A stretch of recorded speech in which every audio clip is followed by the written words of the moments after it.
In the late 1980s, the German Democratic Republic, or East Germany, went all in on the monumental task of domestic semiconductor production.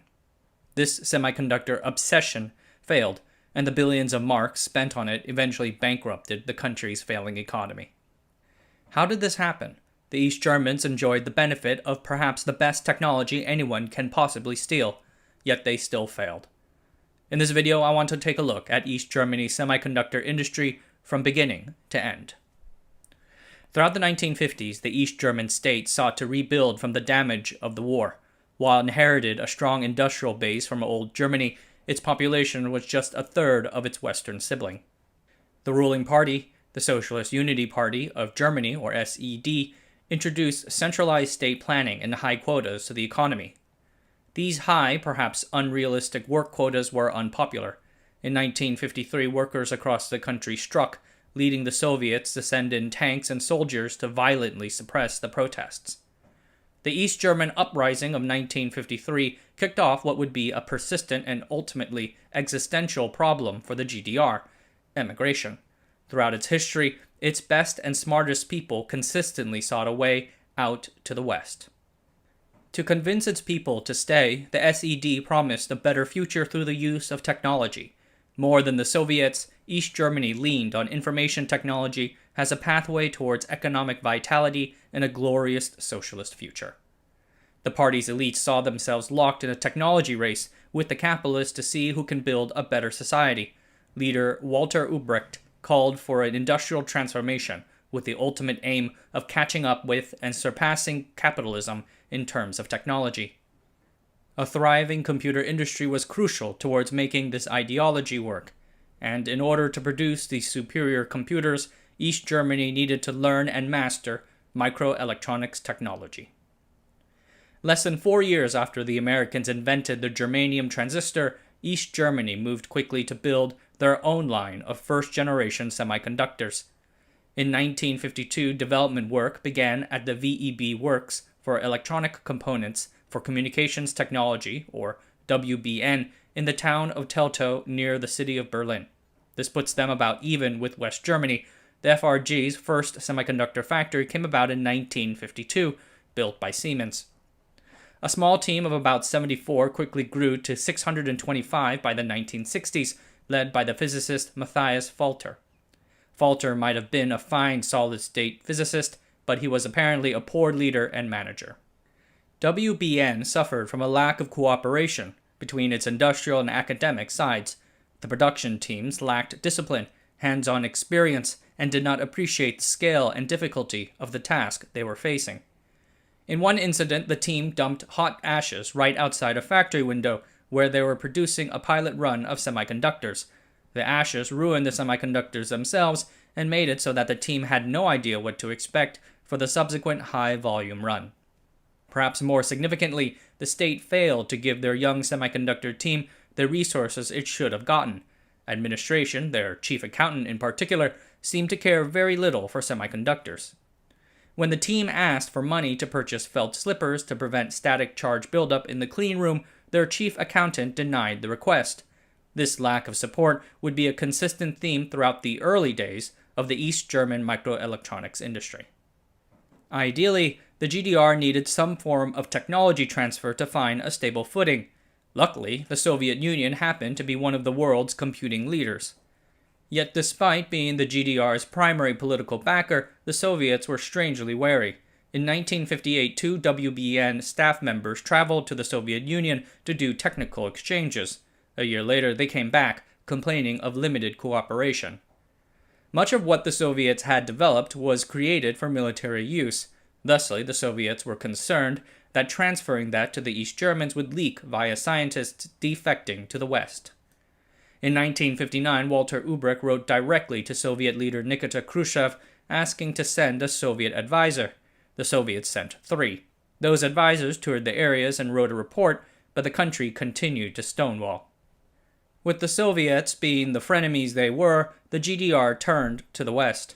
This means pursuing licensing arrangements, purchasing equipment, and quote-unquote borrowing whatever else they might need to know to learn how to make semiconductors. The United States, the world leader in semiconductor technology, would have been the obvious choice, but there was a problem.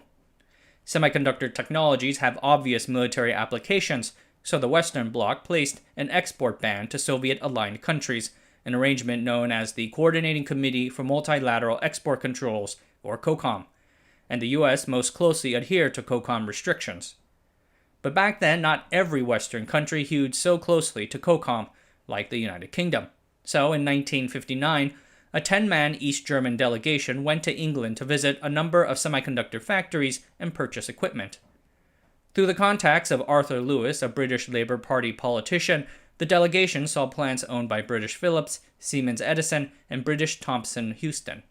The latter is a descendant of the Vickers Company that sold oil equipment to the Soviets in the early 1900s. Just thought that was a nice connection. This visit was very successful. The East Germans learned a whole lot about industrial-level semiconductor manufacturing. They even managed to purchase equipment for low-frequency transistors, a trailing-edge technology. Despite the success of the 1959 trip, the East German semiconductor industry was not making up ground. Substantial gaps remained in the industrial knowledge bank. Qualified personnel kept leaving for West Germany. Foreign exchange was limited, all the while the rest of the industry was surging ahead.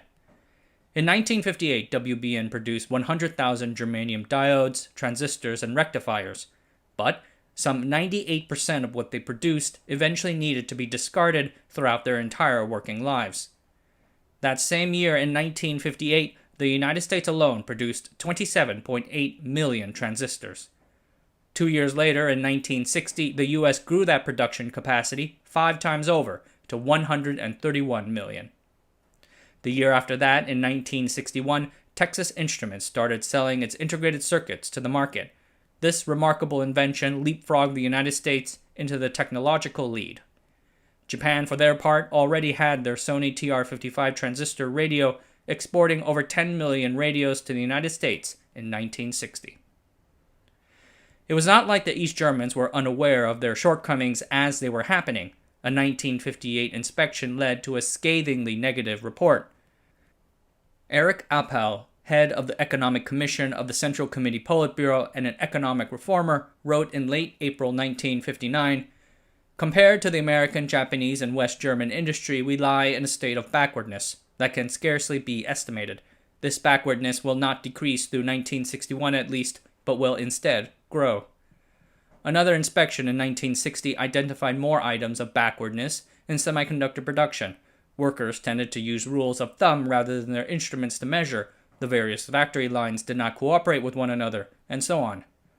Interestingly, when reporting these results to the Economic Commission of the Central Committee Politburo, that inspector softened his results. In his notes to state authorities, he said that the GDR was 5 to 6 years behind, but in his analysis to the more politically charged Economic Commission, he cut it in half, 3 to 4 years. This essentially places the GDR in the fast follower category, alongside countries like Japan, West Germany, France, and Italy.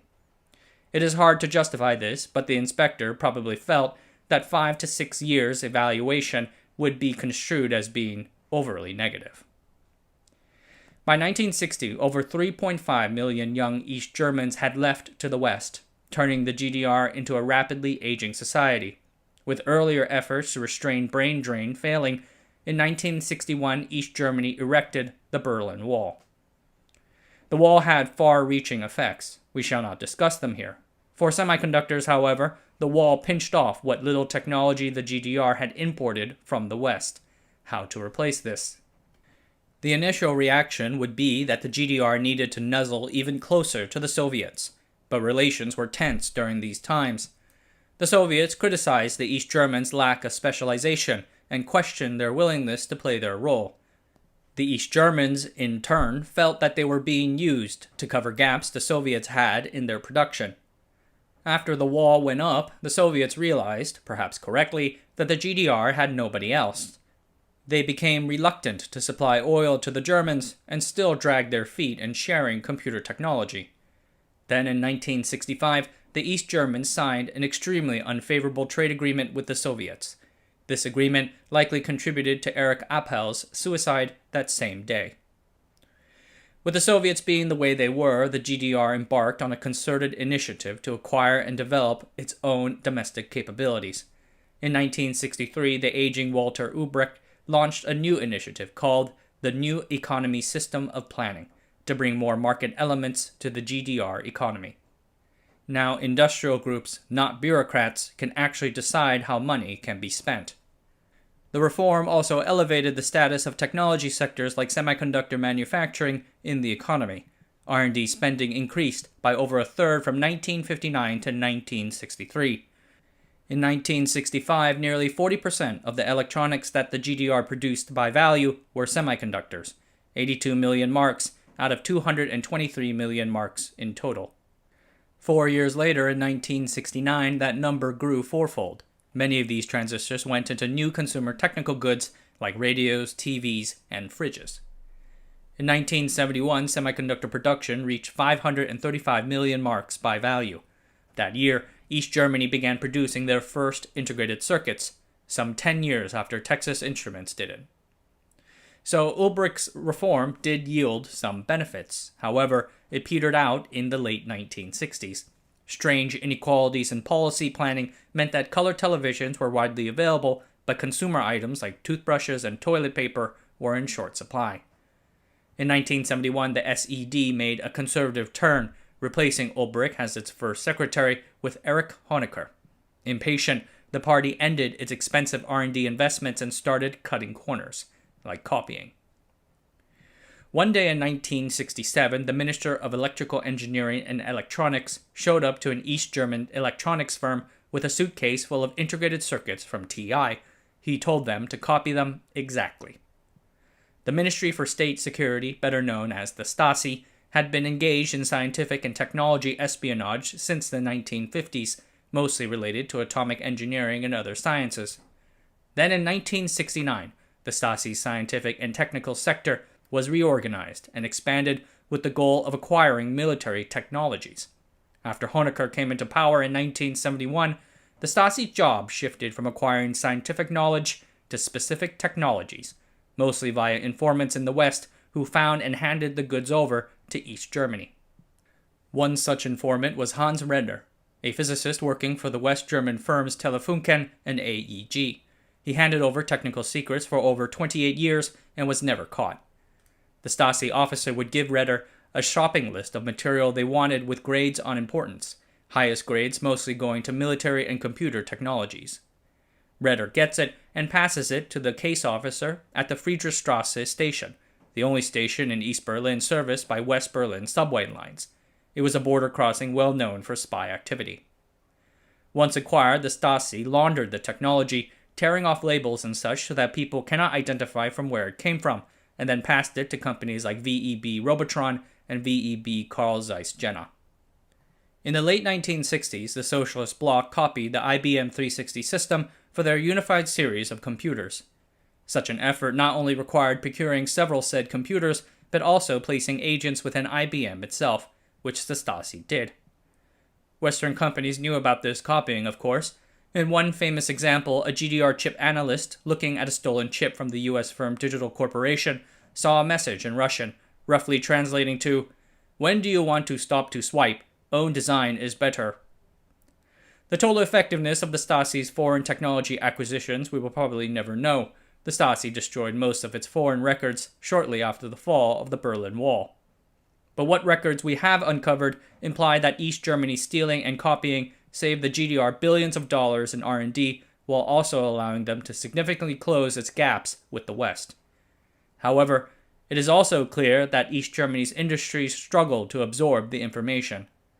Because the Stasi were spy masters, not technical experts, they frequently asked for the wrong item. Their methods of laundering the technology before passing it on made it harder to understand how to use it.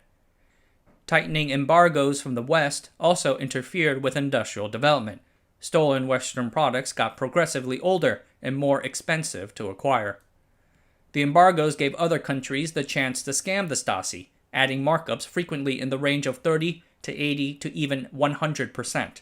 This drained the East Germans' already limited R&D budgets. One VAX 8800 computer was being trucked in from Yugoslavia via Hungary and Czechoslovakia, but was cited for having Bulgarian papers and was quote-unquote impounded, forcing the Stasi to pay an extra $2.15 million to finally get their computer a month later. The wholesale copying also undercut the country's ability to export its goods abroad. The Stasi did not want other countries to see what they managed to acquire, and had they tried anyway, sales would have been blocked on patent infringement grounds. And finally, semiconductors were getting to the point that East German technicians struggled to replicate them. As early as 1976, an IC's physical form no longer yielded secrets on how to produce them. In 1981, with the GDR still about 7 to 10 years behind the West in microelectronics development, Erich Honecker announced a 10-point program to produce the majority of its semiconductors domestically by 1985. The 1970s were rough years for the GDR: tighter export bans, the oil crises of the 1970s, heavy borrowing from the West, declining productivity, and worsening competitiveness. It was all weighing heavily, grinding the country's economy to a halt. Gerhard Schröder, head of the State Planning Commission, convinced Honecker that investing in semiconductors would bring the country out of its economic morass. At the start, this wasn't a totally wrong idea. Computer-aided manufacturing and design were sweeping through the world, and East Germany's manufacturers needed to get on board. But this pragmatic techno-economic view mutated into magical thinking. Semiconductors became the preconditions for the transition to communism and would combat imperialism from the West. This magical thinking turned into a poisonous obsession. With financial resources still scarce, the COCOM export ban still in place, and the Soviets still with bigger fish to fry, the GDR plunged even deeper into spycraft and espionage to steal and copy Western technology. Some of the Stasi's best work came during this period. In 1985, one of their best spies, Gerhard Runeberger, struck an astounding technology transfer agreement with Toshiba. In exchange for 25 million marks, Toshiba, a long-running technology partner with the GDR, would furnish the GDR with designs for their 256 kilobyte memory chips, along with instructions on how to produce them. At the time, 256 kilobyte was leading-edge stuff. The GDR was still struggling to produce 64 kilobyte memory. This would have been a game changer, but in 1987, Toshiba got caught selling submarine propeller equipment to the Soviet Union. Huge scandal back then. Afraid of getting caught again, Toshiba offered the Stasi a 95% refund to destroy the evidence. Runeberger agreed, so in July 1988 he got the money back and dissolved the chip designs in a vat of acid in front of Toshiba's people. But never trust a spy. Those were just copies, produced for exactly that purpose.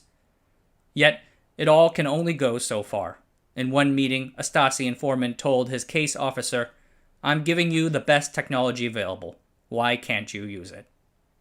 Thusly, despite considerable effort and investment, East Germany still lagged.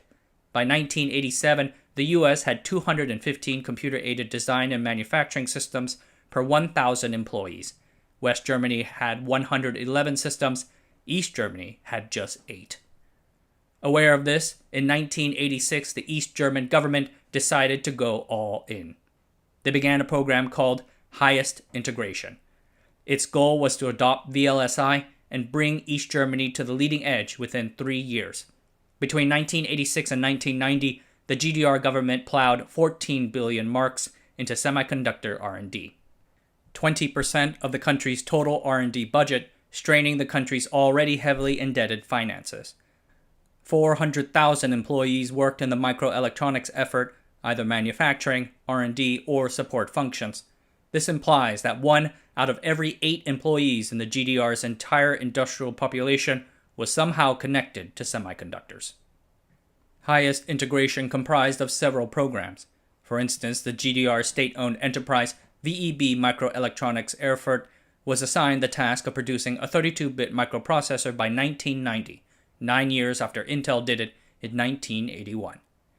But the biggest program of all was the development of the 256 kilobyte and 1 megabit memory chip by VEB Carl Zeiss Jena, spending over 1 billion marks to build a new facility in the city of Dresden.